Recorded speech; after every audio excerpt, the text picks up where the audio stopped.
우리를 비판해야 밝아지지 남 비판해서는 안 밝아집니다. 밝아지는 부분이 있지만 남 비방에서 만약 그대로 끝나버린다면 우리가 나아질 일이 없거든요. 그래서 남 비방을 했더라도 그게 나한테 없나하고 꼭 내 거로 가져와서 나를 밝혀야죠. 우리를 밝혀야 돼요. 우리는 내가 내 양심을 지속적으로, 내 양심을 누가 관리해 주겠어요? 나밖에 없습니다. 그래서 내가 이걸 손 놓는 순간 내 양심을 관리 안 하잖아요. 그러면 제가 하는 발언들이 나가서 이제 사고를 칩니다. 제가 한 행실들이 또 남한테 영향을 줘서 사고를 칩니다. 그래서 이게 무서운 거예요. 나를 관리 안 하는 순간. 그래서 남 지적만 하고 남 비방만 잘하고 나를 안 돌아보는 순간 엄청난 이 문제화가 되는 거예요. 자긴 잘 몰라요. 왜냐? 남 지적만 하고 다니니까 다 남의 문제 같은 거예요. 난 안 보이니까. 나 내 건 안 하니까. 남의 것만 자꾸 양심 분석하고 내 건 안 하니까 상대방들만 바르게 하면 다 될 것 같아요. 이 일이. 일반인이 범부가 빠지는 함정입니다. 도인은 일반 범부랑 다른 게 그래도 군자 선비는 자기를 돌아봐요. 나는 저런 거 없나 하면 그때 내가 밝아지고 내가 밝아진 만큼 나가는 말이나 하는 행실이 달라져서 남한테 또 긍정적 영향을 주는 거죠. 이게 공식이라 어쩔 수 없어요. 끝없이. 죽으나 사나 여러분은 여러분 거 관리해야 돼요. 여러분이 막 쓰레기를 버리고 다니실 수 있단 말이에요. 길에다가 말을 뱉고 행을 하는 게요. 막 쓰레기를 배출하듯이 하는 사람이 있고 계속 선물을 주듯이 남들한테 축복을 주고 다니는 사람이 있고 이게 무서워요. 이 결이. 방심하면 자기가 쓰레기 버리고 있는데 남한테 축복을 해줬다고 선물을 줬다고 상상할 수도 있어요. 그게 무서워요. 잠깐 오판하면 한참 버릴 수가 있거든요. 자각할 때까지. 내가 쓰레기를 버리고 있구나 할 때까지. 이 양반도 선의질지는 모르지만 버리고 있는 게 쓰레기라는 거를 한참 있다 자각하면 그 버린 만큼 반드시 대가가 돌아오지. 그래도 나는 좋은 의도였어. 좋은 의도가 아니라 비양심적인데 그냥 본인이 좋다고 오판한 거죠. 좋다고 오판을 자꾸 하고 다닌다는 거 우리가. 그래서 그런 거. 그래서 아까 얘기했던 주제로 돌아가서 고생한다고 우리가 양심적이 되나? 그러면 다 그냥 고생하면 되죠. 인류가 존재한 이래 수많은 분이 고생을 했을 텐데 왜 그 고생의 경험이 양심이 아니고 더 엉뚱한 경우가 많더냐. 고생해서 더 모질어지고 더 악해지고 더 나만 보게 되고 더 시야가 좁아지기가 쉽다는 말이에요. 사실. 그래서 그 고생을 통해서 시야가 더 넓어지고 더 양심적이 되지 않으면 그 고생한 보람이 없습니다. 뭐 불교 카르마적으로 얘기하더라도 죄를 지으니까 고생했다 이렇게 풀더라도요. 죄를 지어서 고생했으면 고생해서 그 죄를 갚았으면 이제 죄 안 지을 상태가 돼야 되잖아요. 근데 문제는 죄 지어서 고생하면서 또 죄를 지어요. 그럼 이게 결과적으로 안 풀린다는 거예요. 계속 죄가 깊어져가는 구조로 간다. 이게 뭔 해법이 없는 거잖아요. 죄를 지어서 우주가 좀 고생할 창을 만들어주면 거기서 고생하면서 죄를 안 지을 상태를 만들어야죠. 그러면 결론은 불교건 유교건 고생해서 성숙해지는 수밖에 없습니다. 자기가. 고생을 통해 탐진치를 극복하고 육바람의 화신이 되고 인의의지의 화신이 되는 수밖에 없습니다. 가정에서 작은 일 하나 처리할 때도요. 거기에 인의의지 안 담으면 금방 이 가족도 적이 돼요. 상대방이 없었으면 좋겠다 하는 존재가 돼요. 진짜로요. 내 인생의 걸림돌이다 저 사람이. 순식간에 일어납니다. 인의의지 살짝 빠졌다고. 요 양념 좀 뺐다고. 즉 모르겠지 하고 소금을 한번 안 넣어보세요. 국을 끓여놓고. 남들 보이지도 않는 거 모르겠지. 이 맛이 이제 먹을 수가 없게 되죠. 문제는 또 그 맛있다고 먹는 사람도 나오죠. 마찬가지로 인의의지를 빼는데 인의의지를 싹 뺐더니 일반인이라면 죽겠다고 하는데 또 그 좋다고 덤비는 사람이 있어요. 그럼 이게 여러 가지 실험을 해보면 사실은 저 사람이 어떤 법대로 이제 어떤 맛을 추구하고 사는지 이랑 똑같은 거죠. 인생에 어떤 맛을 추구하고 사는지가 그 사람이 어떤 법을 따르고 있는지 지금 이 사람 저 사람 사는 법계를 알고 싶다. 불교식으로. 이 말이 참 좋죠. 법의 세계. 법이죠. 포인트는 법. 사람마다 자기를 지배하는 원칙이 있단 말이에요. 행위의 원칙들이 있어요. 난 이러면 한다. 이 조건이면 나 무조건 산다. 무조건 지른다. 뭐 자기 나름의 원칙이 있죠. 근데 그 원칙을 따르다 보니까 자기는 자기대로 자기 법을 존중하죠. 그러니까 이게 오해가 꼭 자기가 양심적인 사람 같은 오해가 생겨요. 이 법은 사실은 되게 주관적인 법인데 양심은 되게 객관적인 법이거든요. 뭔가 갭이 있겠죠. 이게 우리 공부예요. 이걸 막 욕하지 마시고 이게 우리 공부예요. 그래서 주변에 자기 법만 따르는 사람들은요. 지금 이 중생과 보살의 스펙트럼에서 중간이야. 저쪽에 한참 어디 계시다고 생각하시면 돼요. 자기 법만이 옳다. 그렇게 하다가 공통의 법을 추구하기 시작하면서 보살도에 입문하게 됩니다. 자, 여기 보살도 입문이라고 치면요. 보살도 입문은 언제 하느냐? 공통의 법을 존중하는 감각을 키워가면서 생겨요. 그러니까 여기 처음 학당에 오시면 자기만의 법을 자기가 아주 잘 지키는 사람일 때 자기가 정한 법도 못 지켜요, 사실은. 그런데 그것도 하나의 법이거든요. 그러니까 뭐냐면 그렇게 자기가 세운 원칙들을 어겨가는 법을 따르고 계신 거죠. 삶에 어떤 법이 있어요. 각자 결이 추구하는 맛이 있어요. 그래서 어떤 법을 세워놓고 어기는 법을 따르는 사람도 있고 그 법을 지켜가는 맛에 사는 법도 있고 그런데 문제는 그 사람들이 지켜가는 그 법이 보편적이냐 자기만의 법이냐 이거죠. 자기만 좋은 법을 따르고 있는 사람은요. 자기 우주에선 자기가 제일 정당해요. 살인하고도 제일 정당해요. 지금 소시오패스트들 감옥 가 있으면요. 정당해요. 이 양반들은. 일반인은요. 잡혀가면요. 후회를 하면서 잡혀갑니다. 반성을 하거나. 사이코패스들, 소시오패스보다 막 더 무서운 사람들. 사실 이제 뇌에 문제가 있는 분들이죠.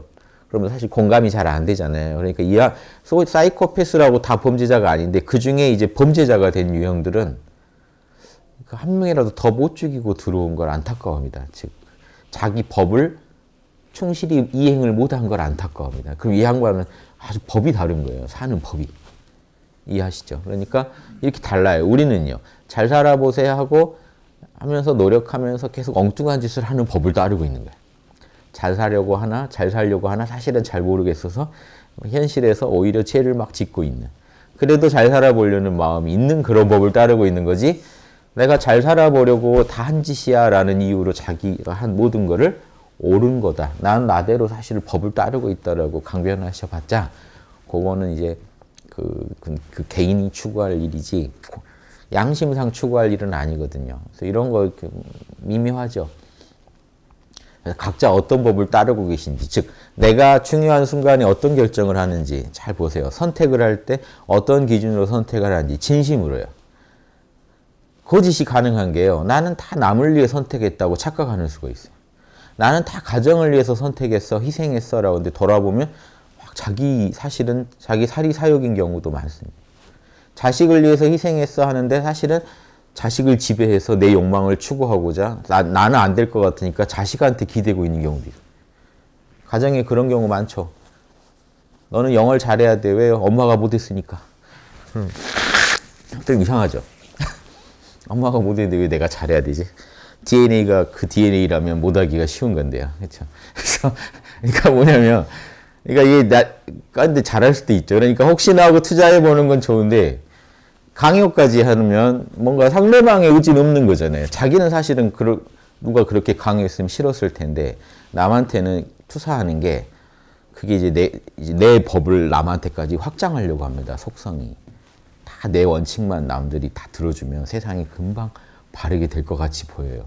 우리 가족들이 다 내 법만 따르면 우리 가족은 진짜 화평하다라고. 이게 독재자들이 생각하는, 상상하는 세계입니다. 하여튼 이런 거 분석하면 재밌어요. 이게 명상하면서 양심성찰을 네 거 내 거 가리지 말고 해보세요. 다 내 거니까. 우주에 일어난 일은 다 나랑 관련이 있잖아요. 사실 다 내 거예요. 여러분 지금 아프리카에서 일어난 일도 여러분 거예요. 왜 아프리카에서 지금 어린아이가 굶어 죽는다는 소식 때문에 여러분 마음이 짠하면 여러분 지금 다 여러분랑 관련된 얘기지 관련 없는 얘기이 없어요. 예전이라면 관련이 없다고 말할 수 있었을 거예요. 왜? 소식을 알 수가 없으니까. 근데 정보를 알게 됐죠. 정보를 안다는 건 이미 공동 운명체가 됐다는 얘기예요. 정보가 서로 지금 오가면서 우리 한국의 소식이 전 세계로 나가죠. 우리만의 문제가 아니에요. 우리가 지금 촛불 집회하는 거 전 세계에 다 보도가 돼요.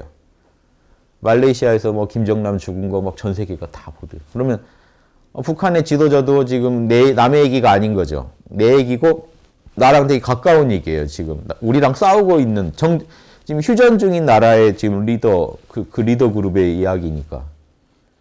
그렇죠?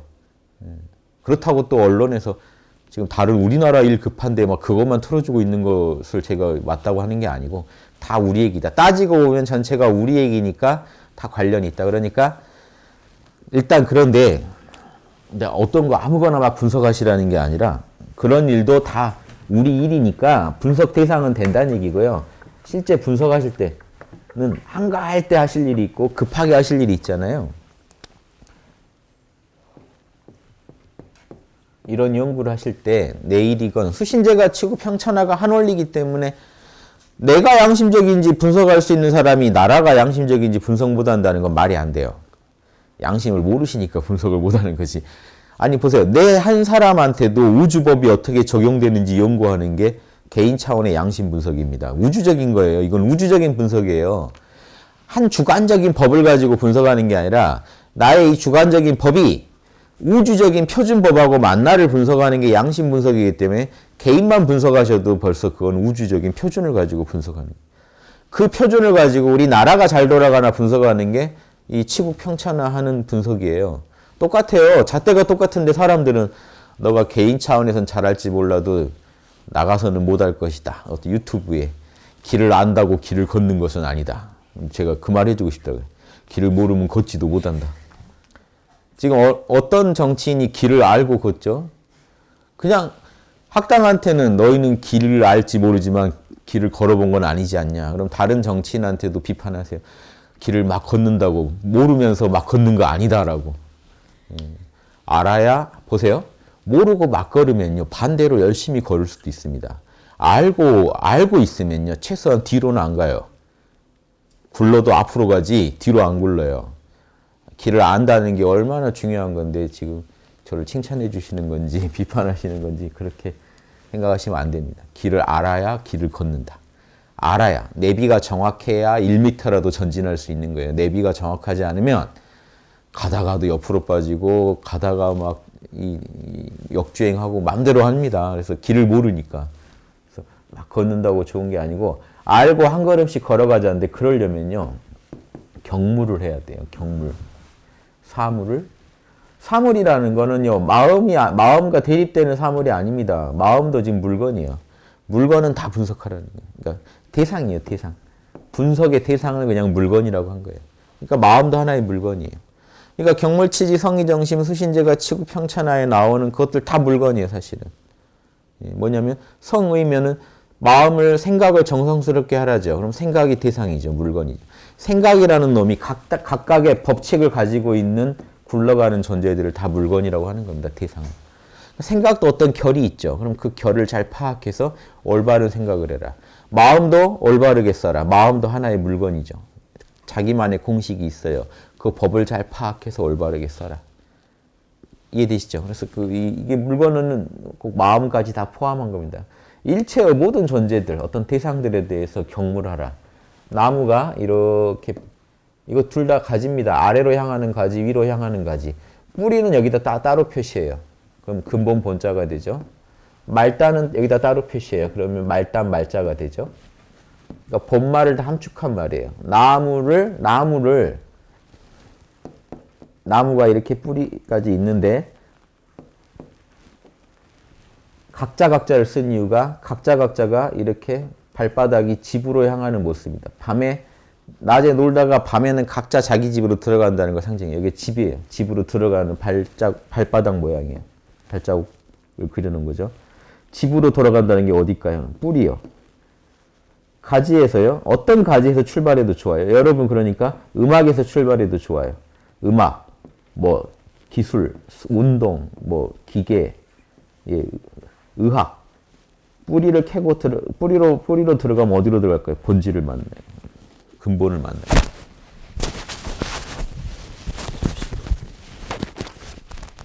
본질을 만나게 돼요. 이해되시죠? 이게 지금 격이라는 격. 연구한다는 건 본질을 캔다는 거예요. 말단에서 시작해서 뿌리를 향해 간다. 이 말단이 우주에서 이게 지금 있잖아요. 이게 어디서 나왔지 이거예요. 재료는 어디서 나왔지? 그리고 이렇게 해놓으면 이렇게 돌아가는 이 공식은 어디서 나왔지? 그래서 이 공식이 우주에 어디 있으니까 이게 이렇게 표현된 거죠. 만일력 법칙이 지금 공식이 있으니까 지금 이 현상이 일어난 거죠. 이 현상의 본질이 뭐지 하는 걸. 그래서 어떤 거든지 다 던져보고 다니면서 보편적인 공식을 추구해 들어가다 보면 보편적인 공식이 찾아지고 그 보편적인 공식의 더 근원적인 뿌리까지 찾아지죠. 우주의 서양에서 이데아라고 하는 본질, 가장 본질. 그 본질이 있으니까 현상이 나타나는 거예요. 준호 지금 가르친 적이 없는데 같다 다르다를 그냥 압니다. 근데 예전에 플라톤 책에 보면요. 이것부터 이데아예요. 같음의 이데아와 다름의 이데아를 사람은 알고 있다는 거예요. 배우지 않았는데. 가르친 적이 없는데 알아요. 판단을 한다는 건 머릿속에 같음과 다름의 정확한 정보가 있다는 거예요. 이건 다른 거야, 이건 같은 거야. 이건 옳은 거야, 이건 아닌 거야. 이게 있어요. 그게 우리가 벌써 타고난다는 거예요. 우리 안에 프로그램이 있어요. 그 프로그램대로 판단하는 거예요. 동양 철학도 똑같이 파악했어요. 그래서 주자 같은 경우 우리 안에 분명히 선명한 이미 이치가 다 있다. 답이 다 있는데 그런데 이 이치를 알아내려면 경무를 해야 된다. 밖에 대상을 가지고 연구해야 내 안에 있는 이치를 내가 알 수 있어요. 여러분 그냥 이치만 품고 있는 거지 아는 게 아니에요. 그런데 이런 작은 물건이라도 하나 연구해야 내 마음에서 이걸 맞다고 해줄 거죠. 보세요. 이게 진짜 이 사물을 지배하는 공식에 제가 다가가면 다가갈수록 제 안에서 환희심이 일어나면서 자명하다는 느낌이 들죠. 그건 왜 그럴까요? 내 안에 이데아가 맞다고 인정해 주는 거예요. 맞다. 지금 맞게 가고 있다. 맞다. 그럼 결국 이 사물을 연구했지만 알아낸 건 뭐죠? 원래 우리 안에 있던 우주적인 진리들을 찾아낸 거예요. 사물을 연구해서 하나씩 찾아내요. 사회를 연구해서 찾아내요. 사회에 있는 결을 맞다라고 인정하는 건 누구죠? 우리 안에 있는 내면의 로고스예요. 이데아예요. 이런 것도 모르고 막 살면 안 됩니다. 철학자들이 연구한 게 이걸 알아낸 거예요. 그냥 사는 것 같죠? 프로그램대로 살고 있다는 걸 예전 어른들이 읽어낸 거예요. 우리 안에 있는 프로그램이 뭐가 깔려 있는지 다 알아내려면 뭘 해야 되냐? 그래서 8조목 중에 첫 번째 사물을 연구해야 돼요. 사물을 연구해서 맞다 소리를 나로 하여금 나오게 만들어야 돼요. 그 맞다라고 한 그 느낌이 바로 하나씩의 진리들이에요. 그 느낌들을 많이 모아서 가지고 있는 사람이 진리를 아는 사람이고 이 느낌이 없는 사람, 억측만 했지 맞다는 느낌이 안 드는 사람 평생 논문을 수십 편을 쓰는데 맞다는 느낌은 별로 그만큼 강하지 않을 거예요. 내가 진짜 맞다라고 느낄 수 있는 자명한 진리는 몇 개 안 돼요. 사람마다. 이해되시죠? 누군가는 시골에서 밭일을 하는데도 맞다는 걸 많이 찾아냈을 수도 있어요. 그럼 그 양반이 철학자예요. 밭만 갈고 살았는데 뭐 물어보면 인생이란 하면서 쫙. 이 사람 말대로 하면 맞아요. 그럼 공식을 알고 있는 거거든요. 그러니까 공식 아는 분이 귀한 거예요. 그런데 하버드를 나왔는데 입만 열면 폭탄 발언을 해요. 공식을 모른다는 얘기죠. 지식은 많은데 지금 이 우주 돌아가는 공식은 몰라요. 그래서 어느 또 이런 게 있어요. 이 말단은 되게 강해요. 그래서 어떤 한 사물의 공식은 정확하게 아는데 그 본질에 대해서 모르는 수도 있어요. 사물의 보편 법칙만 알지 사람 사는 보편 법칙을 모르는 사람이 많아요. 이게 영성지능 부족입니다. 사람 사는 도리 알아내는 지능이 영성지능이에요. 음악, 신체, 뭐 운동, 수학 이런 각 분야 잘하는 거는 그 지능이라면 다른 일반 지능이라면 영성지능은요. 그거를 어떻게 써서 사람답게 살 건가를 알아내는 지능이에요. 그럼 그거는 요 뿌리를 알아야 돼요. 사람답게 산다는 건 이 뿌리에서 바로 나옵니다. 그래서 결국 하나인데 결국 하나긴 하지만 이 말단에서 파고 들어가서 뿌리에 도달하고 이 뿌리에서 사람 사는 도리를 찾아내서 현상계. 그래서 여기는 제가 어떤 사물의 보편 법칙이라면 이제 여기서 나오는 거는 어떤 양심적인 윤리적인 보편 법칙이 나와요. 그래서 이 근원을 만난 만큼 자기가 알아요. 근원을 만나면 이 사람은 어떻게 살아야 된다는 감각이 생겨요. 그게 이제 아까 제가 말씀드렸지만 고생한다고 그냥 생기는 게 아니고 고생 속에서 이런 연구가 진행됐을 때 그 답을 얻어요. 그래서 그분은 왜 고생했다고 아는 게 아니라 그 고생을 통해서 철학을 했기 때문에 아는 거예요. 그래서 철학자라야 아는 거예요. 과학자라야 자기 분야의 전문가가 될 수 있듯이 철학자라야 사람 어떻게 사는지에 대해서 전문가가 돼요. 근데 고생은 아주 훌륭한 재료입니다. 고생을 하지 않고 재료가 없는데 체험이 없는데 어디서 진리를 끌어내요. 그래서 단기간에 사람 사는 도리를 알아내려면 난관을 많이 겪으시는 게 좋죠. 그래서 고생이 복이 될 수가 있는 거예요. 그런데 철학자가 아닌 사람한테 고생을 계속하면 자살합니다. 살으라는 게 아니다. 아니 그런 인생이 있단 말이에요. 뭐 좀 해보려면 계속 망쳐요.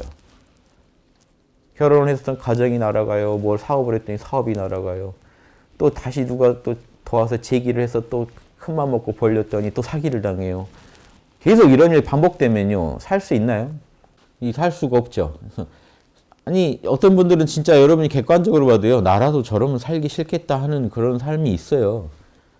근데 그런 분들한테 뭐 고통이 축복입니다. 뭐 고통에서 지혜를 배우세요. 이런 얘기는 하면 안 되죠. 양심이 있으면 하면 안 되죠. 그분들 고통을 좀 덜어드릴 연구를 하면서 도와서 이 뭐냐면요. 고통이 너무 심하면 이겨낼 수가 없잖아요. 그래서 우리가 진통제를 먹는 거 아닙니까? 좀 진통이 되면요. 살 의욕이 나요. 살 의욕이 안 나면요. 이 치료가 더디단 말이에요. 치료가 안 될 수도 있어요. 그래서 일단 뭔가 살 힘이 나야 되잖아요. 그러니까 서로 도와줘야 됩니다. 그래서 또 이런 제 강의 듣고는 고통이 축복이라고 그래서 남들한테 고통을 막 주고 다니면 그래서 자기가 자기대로 법을 만들 수도 있어요. 나는 사실 되게 좋은 일을 하고 다닌다. 이런 보살도 우주에 필요하다 하면서 남들을 고생시켜서 성숙시키겠다든가 이게 공식을 정확히 하셔야 돼요. 고통만 줘서 성숙되는 게 아니라는 거예요. 그 고통을 극복할 힘도 같이 줘야죠. 도와줘야죠.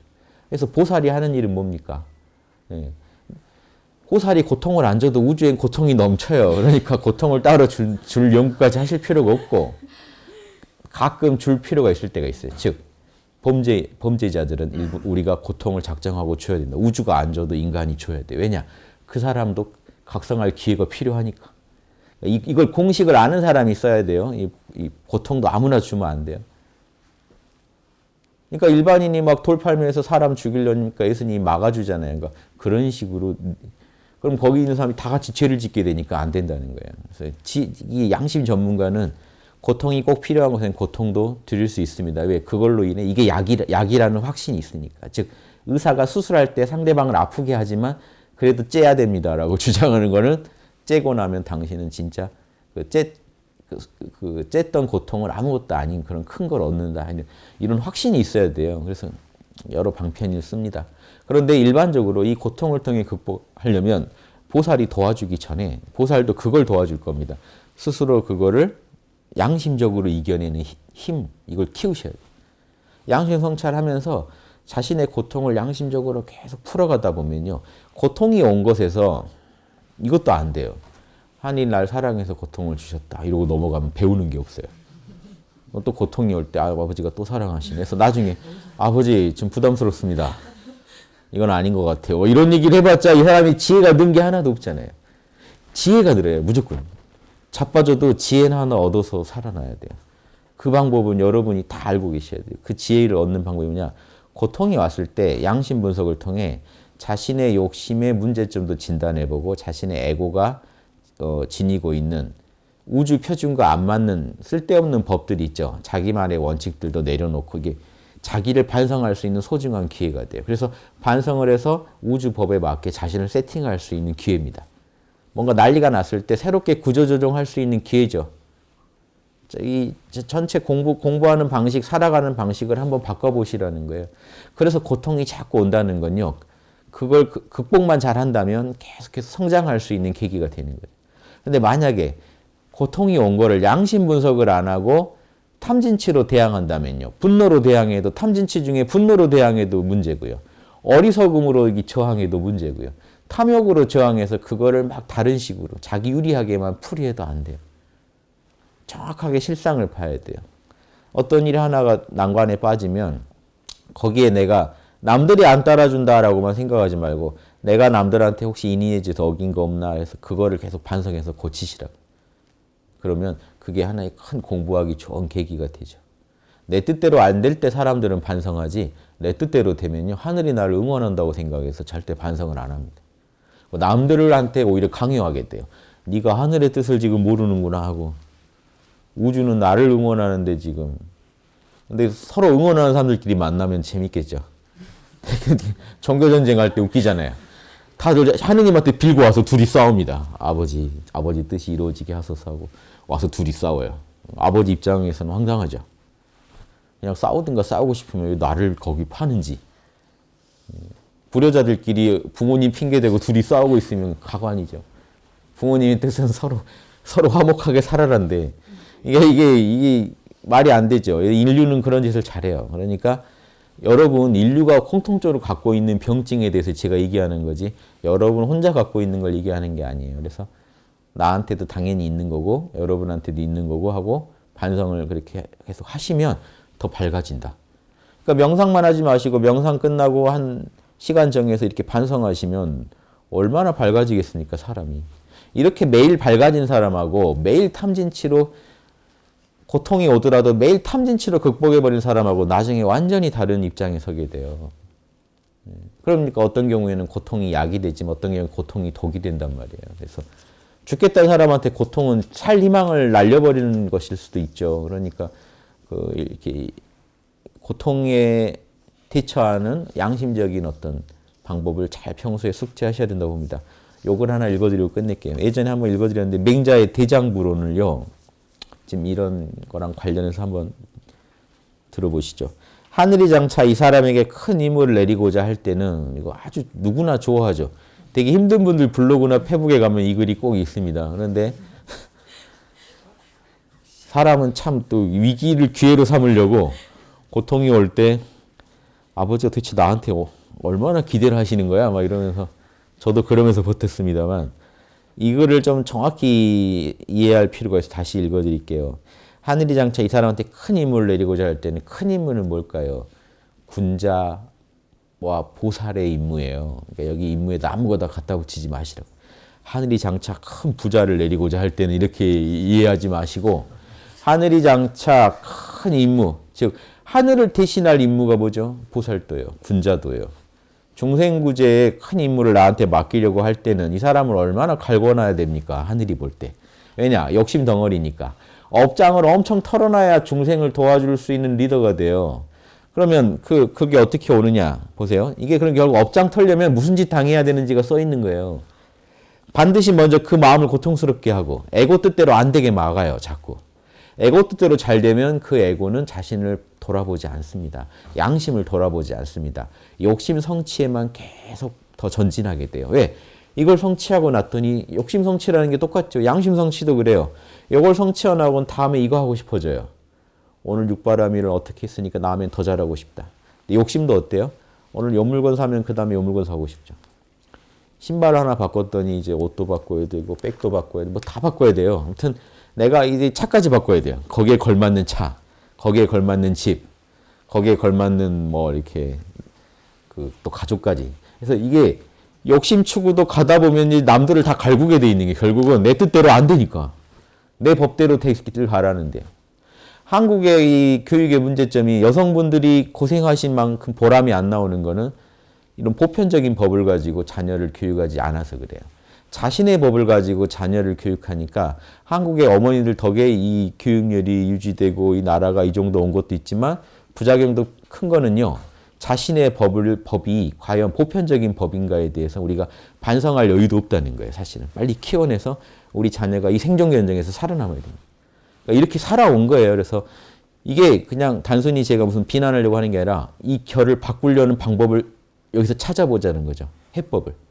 여기서 누구 한 개인한테 뭐라고 해서 될 일이 아니고 나라가 나서서 해야 될 일이지만 이런 내용을 저희가 또 정책에 담겠지만 우리 이제 개인으로서 유념해야 될 일은 내가 지금 추구하는 법이 진짜 보편적인 법이냐는 거죠. 보편적인 법이지 않으면요. 내 자녀를 내가 한 10년 공대로 키워놓으면요.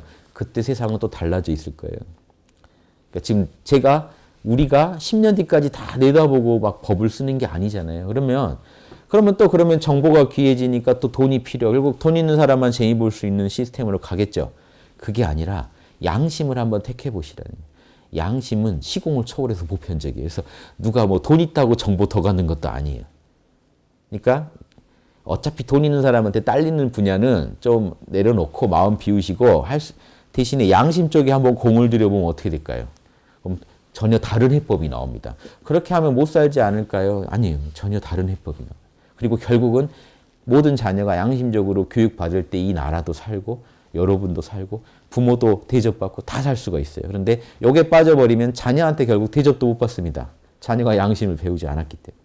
이런 것까지 생각해 보시면서 우주도 사람을 키울 때 어떻게 키우느냐? 고통을, 에고 뜻을 자꾸 막아서 고통을 줘서 뜻대로 안 되니까 자꾸 반성하게 만들어서. 그런데 이 반성의 방법은 가르쳐주고 반성하라고 해야겠죠.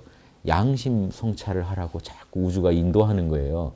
그러면 아니 우주가 말한 적이 없는데요. 아니 수많은 성인들이 얘기했잖아요. 우주를 대신해서. 우주가 그 성인들을 통해서 얘기한 거예요. 양심을 지키라고. 고통 속에서도 연꽃을 피우려면 양심을 지켜야 연꽃이 피우지. 안 그러면 고통 속에서 독초가 피겠죠. 나오겠죠. 자, 근육과 뼈를 수고롭게 하고, 이게 몸뚱이도 힘들겠네. 몸뚱이까지. 마음이 힘들면 몸도 힘들죠. 그런 차원도 있고 실제 몸이 힘들어지는 일도 겪게 한다는 거예요.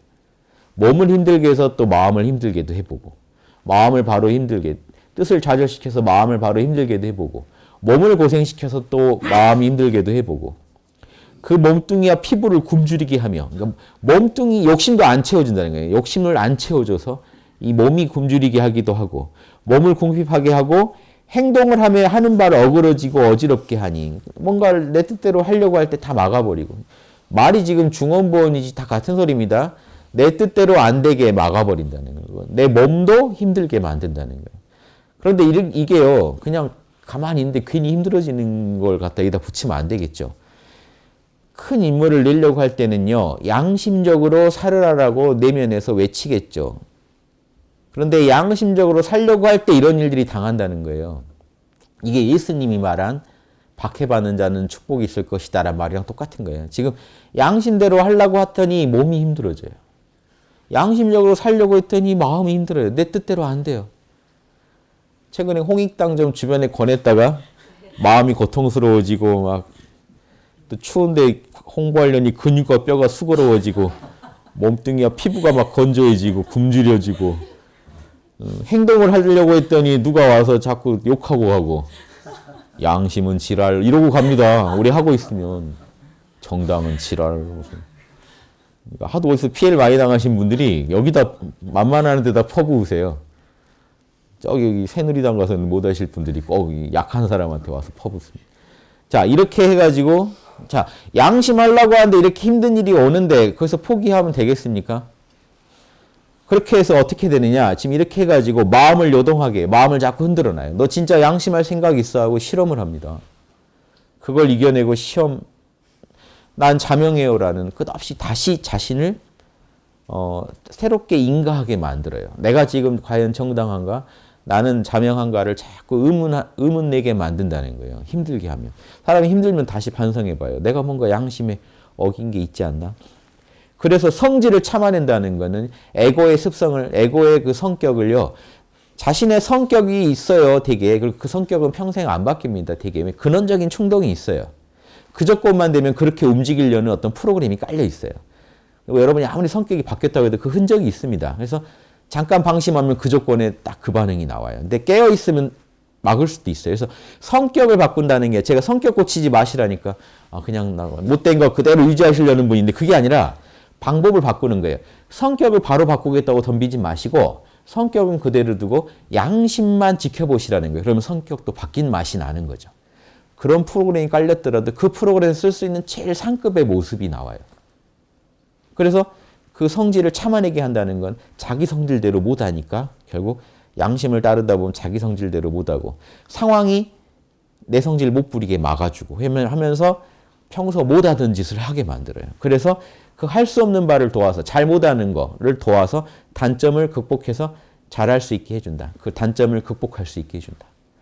다 잘할 건 아니지만 양심을 하려다 보면은 못하는 게 또 있어서도 안 되잖아요. 양심을 구현하는 데 있어서 나 못한다 하는 게 있으면 안 되잖아요. 그거를 할 수 있게 이렇게 고생을 시켜서 도와준다. 이게 보편적인 얘기라 우리 일반 살아가는 데 갖다 붙여도 말이 됩니다. 다만 맹자가 이 말을 왜 했을까 이거죠. 모든 사람들아 너희도 다 성공할 수 있어. 이거 성공 요결로서 얘기했을까요? 아니면 군자들아 참아. 군자들 다 거기 군자를 하늘이 큰 임무를 맡은 사람을 키우려고 이러는 거야 하고 군자들한테 하는 메시지일까요? 예, 이해되시죠? 대장부대라고 이렇게 하는 거 아닙니까? 군자대라고.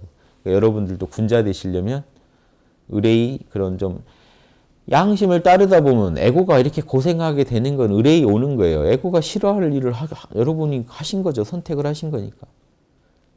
그래도 양심 힘을 키워가다 보면 여러분 그 고생이 고진감래가 돼서 큰 임무를 맡은 하늘의 임무를 스스로 하늘이 주기 전에 이렇게 양심하겠다고 선택하시고 밀고 나가시면 하늘이 이 친구 괜찮네 하고 쓰면 되는 거예요. 하늘이 계시 줄 때 나는 일하겠다 하고 기다리지 마시고 기다리면 연락 안 옵니다. 아니 공부를 안 하고 있는 사람한테 왜 연락이 가요? 공부를 하고 있는 수험생들 중에 저 친구 괜찮네 하고 뽑는 거죠. 이상하다. 내가 10년째 지금 기다렸는데 왜 공무원에 합격이 안 되지? 라는 시험장에 간 적도 없는 사람이 시험장에 가서 그 시험장의 그 살벌한 분위기 이겨내고 그 흔들리는 마음 참아내고 해서 못하는 걸 해냈을 때 작은 시험 하나도 합격하죠. 운전면허도 한번 합격하시려면 이게 다 참아내야 돼요. 막 강사의 폭언, 막 무시. 내가 진짜 사회에서 잘 나간데 운전을 못해서 내가 이멸시를 당하는구나 하는 어떤 그런 서러움 그런 거 다 이겨내고 참아내고 해서 그거 합격증 하나 따내는 거죠. 따냈는데 또 주변에서 보면 뭐 그렇게 평가해 주지도 않고 떨어지면 이상한 거지. 이제 합격 이게 참 그런데 그 작은 거 하나도 통과할 때요. 얼마나 개인적으로 많은 난관을 이겨내야 합니까? 거기도 육바라밀을 쓰신 거예요. 인욕 쓰셨죠. 반야, 보시, 상대방 마음을 읽어내면서 자, 룰 지켜가면서 차선 지켜가면서 그런데 그래서 일반적인 경우에도 이 말이 적용된다는 거예요. 일반인도 육바라밀로 살아가기 때문에 사실은. 그런데 이 말은 육바라밀과 양심도를 본격적으로 닦아가는 사람한테 더 절실한 얘기일 거라는 거죠. 왜냐? 그 사람들을 대상으로 한 얘기니까. 그러니까 여러분들도 이거 나한테 해주는 얘기다 하고 다들 자기한테 해준 얘기 같지만 특히나 양심하겠다는 사람들은 더 이 말을 깊이 새겨들으십시오. 진흙 속에서 연꽃을 피우는 어떤 도리를 담은 거니까요. 예, 마치겠습니다.